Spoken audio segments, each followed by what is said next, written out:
السلام علیکم ناظرین، دعا کیسے مقدر بدلتی ہے۔ اللہ تبارک و تعالی نے حضرت ایوب علیہ السلام کو بے پناہ دولت سے نوازا تھا۔ دنیا میں موجود کوئی ایسی چیز نہیں تھی جو حضرت ایوب علیہ السلام کے پاس نہ ہو۔ حضرت ایوب علیہ السلام اپنے وقت کے ملٹی ملینر تھے۔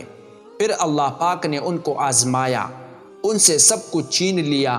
ان کی بہت ساری اولاد تھی اور ساری ایک ساتھ فوت ہو گئی۔ وسیع اور غریض رقبے پر ان کی فصلیں جل کر راکھ ہو گئی اور اللہ نے ان کو بے شمار بیماریاں لاحق کر دی۔ پھر ایک دن حضرت ایوب علیہ السلام نے اللہ تبارک و تعالی سے دعا کی اور اللہ سے رحم مانگا۔ وَأَيُّوبَ إِذْ نَادَى رَبَّهُ أَنِّي مَسَّنِيَ الضُّرُّ وَأَنْتَ أَرْحَمُ الرَّاحِمِينَ۔ ایوب کو یاد کرو جب اس نے اپنے رب کو پکارا کہ مجھے بہت تکلیف ہو رہی ہے اور تو سب سے بڑھ کر رحم کرنے والا ہے۔ اللہ پاک نے ایوب علیہ السلام کی دعا قبول کر لی اور حضرت ایوب علیہ السلام کو صحت یاب کر دیا اور ان کو پہلے سے بھی کئی گنا زیادہ دولت اور شان اور شوکت عطا کی۔ فَاسْتَجَبْنَا لَهُ فَكَشَفْنَا مَا بِهِ مِن ضُرٍّ وَآتَيْنَاهُ أَهْلَهُ۔ ہم نے ان کی دعا قبول کر لی اور جو ان کو تکلیف تھی وہ دور کر دی اور ان کو بال بچے بھی عطا فرمائے۔ اس طرح اللہ نے قرآن میں حضرت زکریا علیہ السلام کی بے بسی کا واقعہ ذکر کیا۔ حضرت زکریا علیہ السلام کی بیوی بانجھ تھی، وہ بچے پیدا نہیں کر سکتی تھی۔ حضرت زکریا علیہ السلام بوڑھے ہو گئے، پوری عمر گزر گئی، بیوی بچے پیدا نہیں کر سکتی تھی، تو ایک دن گھبرا کر اپنے اللہ سے دعا کی، یا اللہ اب میں بوڑھا ہو گیا ہوں، میری بیوی بھی بچے پیدا نہیں کر سکتی، یا اللہ تو مجھے بڑھاپے کا سہارا دے دے۔ اور اللہ نے دعا قبول کر لی اور ایسی بیوی میں سے بچہ دے دیا جو بچے پیدا کر ہی نہیں سکتی تھی۔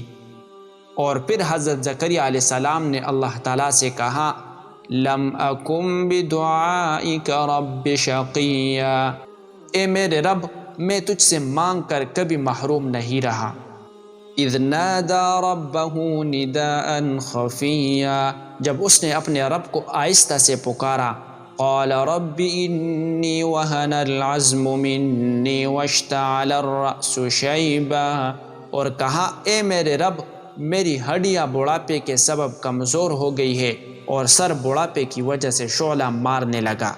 وَإِنِّي خِفْتُ الْمَوَالِيَ مِنْ وَرَائِي وَكَانَتِ امْرَأَتِي عَاقِرًا فَهَبْ لِي مِنْ لَدُنْكَ وَلِيًّا، اور میں اپنے بعد اپنے بھائی بندوں سے ڈرتا ہوں اور میری بیوی بانجھ ہے، تو مجھے اپنے پاس سے ایک وارث عطا فرما۔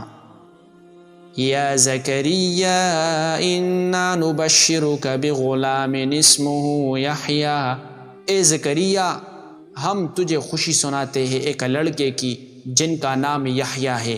قال رب انا یکون لی غلام وکانت امرأتی عاقرا وقد بلغت من الکبر عتیا، عرض کی اے میرے رب میرا لڑکا کہاں سے ہوگا، میری عورت تو بانجھ ہے اور میں بڑھاپے سے سوکھ جانے کی حالت کو پہنچ گیا ہوں۔ قال كذلك قال ربك هو علي هين وقد خلقتك من قبل ولم تك شيئا، حکم ہوا کہ اسی طرح ہوگا، مجھے یہ آسان ہے، اور میں پہلے تم کو بھی تو پیدا کر چکا ہوں اور تم کچھ چیز نہ تھے۔ پھر قرآن میں اللہ نے حضرت یونس علیہ السلام کا واقعہ ذکر کیا کہ جب وہ مچھلی کے پیٹ میں گئے تو بے بسی کا یہ عالم تھا۔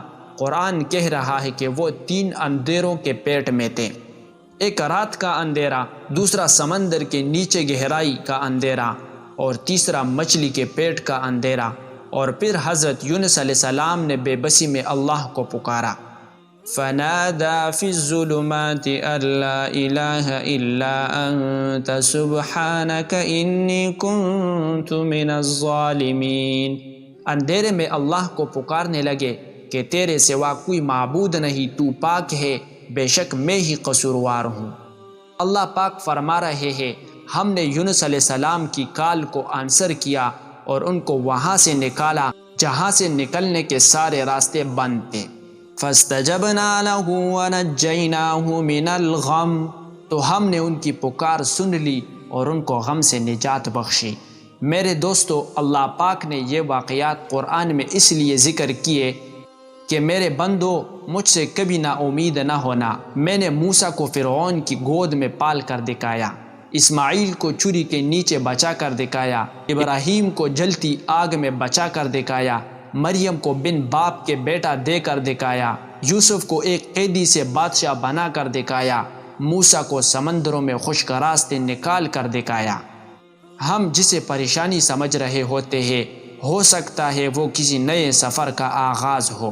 جب حضرت یوسف علیہ السلام کو کنویں میں گرایا گیا تو انہیں نہیں معلوم تھا کہ یہ ایک نئی سفر کا آغاز ہے، پیغمبری کا سفر، بادشاہت کا سفر، اور وہ کچھ نہ جانتے ہوئے بھی کہ آگے کیا ہونے والا ہے، اس یقین اور بھروسے کے ساتھ بڑھ رہے تھے کہ میرا اللہ میرے ساتھ ہے، اور اللہ نے نبوت سے بھی نواز دیا اور بادشاہت سے بھی نواز دیا۔ وَمَن يَتَوَكَّلْ عَلَى اللَّهِ فَهُوَ حَسْبُهُ، اور جو کوئی بھی اللہ پر بھروسہ کرے گا تو اللہ اس کے لیے کافی ہے۔ إِنَّ اللَّهَ بَالِغُ أَمْرِهِ، یقین رکھو اللہ اپنا کام پورا کر کے ہی رہتا ہے۔ اس لیے ہمیں اللہ تبارک و تعالی سے ہر وقت مانگتے رہنا چاہیے۔ اللہ کے لیے کیا مشکل ہے؟